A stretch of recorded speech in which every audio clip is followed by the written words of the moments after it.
Hi friends സ്റ്റോറിയിട്ട് പോവാം baby എടാ നമ്മള് മമ്മി എന്ന് ഓടി വന്ന് ഹഗ് ചെയ്ത്. ഓ മോനെന്താ ചെയ്യാ? അല്ല മോൻ ഇത് ഈ ആൻറ്റി എനിക്ക് പഠിപ്പിച്ച് തരാം. എന്ത് പഠിപ്പിച്ചു കൊടുക്കുക? മുറിക്കരുത് റോസിനെ. ഇല്ലടി, കുട്ടി പഠിക്കുന്നതിൽ ഭയങ്കര ഇൻട്രസ്റ്റാണ്. അയ്യോ ഇവൻ ചെയ്തതല്ല ഉണ്ട്. ഇപ്പം എന്ത് ചെയ്യാം? വിഷമം ചെയ്യുന്നു. മോമ്മി സാഡാണ്ട് മോം. ശരിടാ. ആ മമ്മി കുറച്ച് ജോലിയുണ്ട്. ആ അർജുൻ വന്നു. എന്താടീ പറ്റി? എടാ പഠിക്കാം. എന്ത് ഇതാറും മതി പഠിക്കാനല്ല. നിനക്ക് ഓൾറെഡി അറിയില്ലടാ. ശരിടാ മോൻ പഠിച്ചോ ബേബി. ആ ഓക്കെ അങ്കിൾ. അർജുൻ വന്നു. എന്ത് പറ്റി? എന്താടാ പറ്റി? അർജുൻ പറയാം. ഇല്ലടി, നമുക്ക് പുറത്ത് എനിക്ക് കുറച്ച് ജോലി. അർജുൻ പറയാം. ഇല്ലടി, നമുക്ക് പുറത്ത് ജോലി അല്ല, നമുക്ക് കുറച്ച് ട്രിപ്പ് പോകാൻ പറഞ്ഞായിരുന്നു. അത് ലീവ് എടുത്ത് ജോലി എനിക്ക് ലീവ് കിട്ടി. നമ്മൾ ട്രിപ്പ് പോവാം. ആദ്യം അവൻ നോക്കിക്കോളാൻ പറഞ്ഞിട്ടുണ്ട്. ശരിടാ പോവാം. അങ്ങനെ പറഞ്ഞ് ട്രിപ്പൊക്കെ കറങ്ങാൻ പുറത്ത് കറങ്ങിയിട്ട് വരാൻ പറഞ്ഞു. ശരിടാ എന്ന് പറഞ്ഞു അങ്ങനെ പ്ലേസൊക്കെ പോയി. അങ്ങനെ പുറത്ത് ബേബീനെ ഓൾറെഡി തൂക്കിയായിരുന്നു. മച്ചി എന്തടി മാസ്ക് ഇട്ട ബേബി കണ്ടുപിടിച്ചായി. അങ്ങനെ പറഞ്ഞ് മാസ്ക് ഇട്ട് ഒപ്പിയിട്ട് ആർക്കും കാണാതെ മതി. അതെ, ആ കണ്ണ് വയസ്സ് കാണാൻ പറ്റില്ല. കൂൾ ഗ്ലാസ് വെച്ച് അങ്ങനെ കണ്ടുപിടിക്കാതെ മതി. ആ കുട്ടീനെ കെട്ടപ്പിട്ട് മാറ്റി അങ്ങനെ കൊണ്ടുവരാൻ തുടങ്ങി. അങ്ങനെ എല്ലാവരും സൗണ്ടെല്ലാം കേൾക്കാൻ തുടങ്ങി. BTS BTS BTS എന്ന് പറയും കേട്ട്. ഇത് കേട്ട് ഷോക്കായി പോയി. അത് കേട്ടിട്ട് അർജുനക്ക് ഷോക്ക്. എന്ത് BTS മെമ്പറാ? റോസ് പറയാം. എടാ നീ നോക്കിയിട്ടില്ല? ഇല്ലടി, ഞാൻ ബിസിയിൽ ഞാൻ നോക്കിയിട്ടില്ലടാ അങ്ങനെ പറഞ്ഞായിരുന്നു.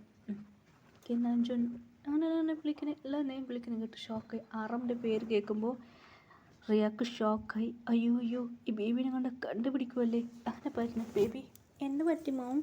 ഒന്നുമില്ലടാ വാടാ. അങ്ങനെ അവിടുന്ന് മാറിയിട്ട് പോകാൻ നോക്കി. അങ്ങനെ ആറാം ഇവിടുന്ന് പോകാൻ തുടങ്ങി. അങ്ങനെ ആറാം ഇങ്ങനെ കിടന്ന് പോകുമ്പോൾ ആദ്യം നമുക്കൊരു ഡൗട്ട് വന്നു. തിരിഞ്ഞു നോക്കി. സ്മോക്ക് ചെയ്ത് അവിടുന്ന് പോയി. എന്തിനാ തിരിഞ്ഞു നോക്കി അറിയില്ല. അങ്ങനെ അവിടുന്ന് ആറാം പോയി. നമുക്കൊരു ഫീലായി. അങ്ങനെ തിരിഞ്ഞു സ്മോക്ക് ചെയ്തു. അങ്ങനെ ബായെന്ന് എല്ലാവർക്കും അയച്ചെന്ന് പോയി.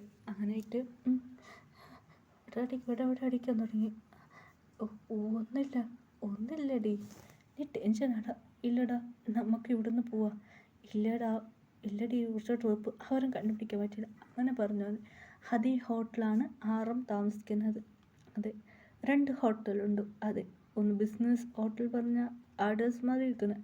കുറച്ച് അപ്പ് സൈഡാണ്. അപ്പുറ സൈഡിൽ കുറച്ച് ബിസിനസ് എല്ലാവരും താമസിക്കുന്നത്. ഇത് സാധാരണ ഹോട്ടലാണ്. 2 ഹോട്ടലുണ്ട്.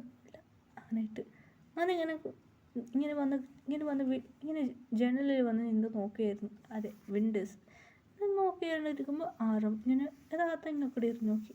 ഇത് കണ്ട് ഷോപ്പ്. ഇവനത് എങ്ങനെ നോക്കുന്നത്? ആറും യഥാർത്ഥം നോക്കി കണ്ടുകാതെ ഇവിടെ നിന്ന് പോകുന്നത്. സമാധാനമായി. ഇവിടെയൊന്നും ശരിയാവില്ല എങ്ങനെ പറഞ്ഞു. അങ്ങനെയായിട്ട് പിന്നെ ഇവിടെ നിന്ന് നടക്കാൻ തുടങ്ങി. അത് അങ്ങനെയായിട്ട് എൻജോയ് ചെയ്യാൻ തുടങ്ങി. അങ്ങനെയായിട്ട് കുറച്ചാൾ ഇങ്ങനെ ഫോളോസ് ചെയ്യാൻ തുടങ്ങി. ആരോ എന്നെ ഫോളോ ചെയ്യുന്ന മതിയുണ്ട്. അങ്ങനെ തിരിഞ്ഞപ്പോൾ ആരുമില്ല. വെറുതെ തോന്നുന്നത്. അങ്ങനെ പറഞ്ഞ് അവിടുന്ന് പോയി. അതെ, ഒരു ഫോളോ ചെയ്യായിരുന്നു. ഫോട്ടോസ് ഡീറ്റെയിൽസ് എടുക്കാമായിരുന്നു. ശരി, ഓക്കെ സാർ, എല്ലാം ഫോട്ടോ എടുത്ത് കഴിഞ്ഞു അങ്ങനെ പറഞ്ഞായിരുന്നു. ആരാണെന്നും അറിയില്ലായിരുന്നു. ഓക്കെ, അങ്ങനെയായിട്ട് കുറച്ച് ഡേയ്സ് കഴിഞ്ഞു. എടാ അർജുൻ, ഇവിടെ നമുക്ക് പോവാം. ഓക്കേടാ അർജുൻ പറഞ്ഞു. അങ്ങനെ അർജുൻ അവിടുന്ന് ഫോളോ ചെയ്തിരുന്നു. അങ്ങനെ അർജുനക്ക് ഇങ്ങനെ ഒന്നും അറിയില്ലായിരുന്നു. അർജുൻ ഇങ്ങനെ കണ്ടുകാതെ അവിടുന്ന് പോയി. അങ്ങനെ വീട്ടിലൊക്കെ വന്നിരുന്നു. സമ്മതം അർജുൻ പറയാം. എടീ വീട്ടിൽ റോസ് പറയാം. റോസ് പറയാം. എടീ എനിക്ക് വീട്ടിലൊക്കെ പോകണു. വീട്ടിൽ ചെറിയൊരു പ്രശ്നമുണ്ടോ?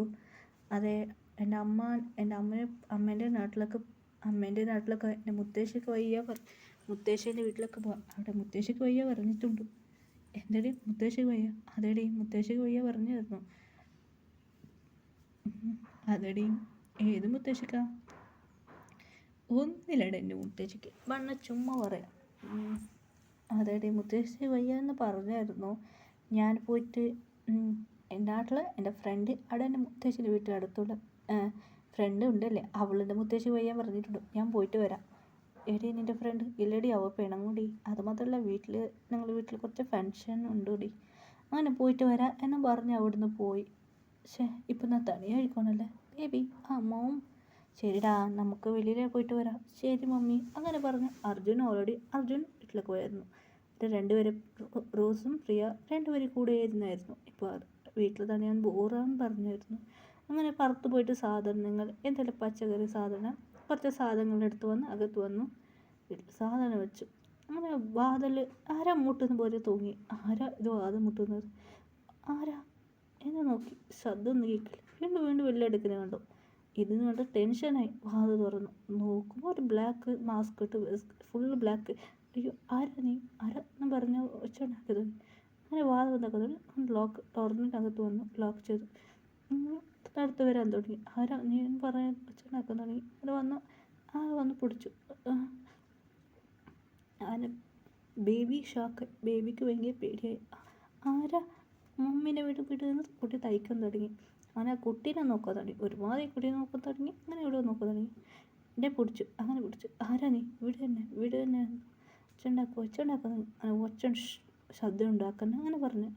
വോയിസ് ഓടോ കേട്ട മാതിരി വോയിസായിരുന്നു. ആരാ നീ എന്ന് കേട്ടായിരുന്നു. അങ്ങനെ പറഞ്ഞു മാസ്ക് ഊറി കണ്ട് ഷോക്കായി. കണ്ണു വൈഡായി. അതെ, വേറെ ആരുമില്ല, ആറമായിരുന്നു. അതെ ആറും. സാർ നിങ്ങൾ അങ്ങനെ ബേബിനെ നോക്കാൻ തുടങ്ങി. ഇത് കണ്ട് ഷോക്കായി. ബേബിനോട് ഓണിക്കാൻ പറഞ്ഞു. ബേബിനെ അങ്ങനെ അവിടുന്ന് മാറ്റാൻ തുടങ്ങി. സാർ നിങ്ങളെന്തിനാണ് എടുക്കുന്നത്? ആറ് മുറിക്കാൻ തുടങ്ങി. സാർ നിങ്ങളെന്തിനാണ് വന്നത് ഇവിടേക്ക് എന്ന് ചോദിച്ചായിരുന്നു. ബേബി. ആരാ ബേബിയാണ് ആറും ചോദിച്ചു. അത് എൻ്റെ ബേബി. എൻ്റെ ബേബിയാണോ? ആറോ ഒരു മതിയൊക്കെ. സാർ അത് എൻ്റെ ബേബിയാണ് സാർ. ശരി ഓക്കെ. സാർ നിങ്ങളെന്താ സാറെ കൂടെ വന്ന? ഹസ്ബൻഡോടെ? സാർ അവർ വെളിയിൽ നാട്ടിലുണ്ട് സാർ പറഞ്ഞു. ആറ് നോക്കിച്ചാൻ തുടങ്ങി.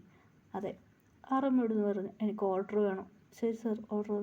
അങ്ങനെ വീടെല്ലാം ഒരുമാതിരി ഇങ്ങനെ കറങ്ങാൻ തുടങ്ങി. ബേബിനെ പിടിച്ചു. ഇങ്ങനെ കുട്ടി പേടിക്കാൻ തുടങ്ങി.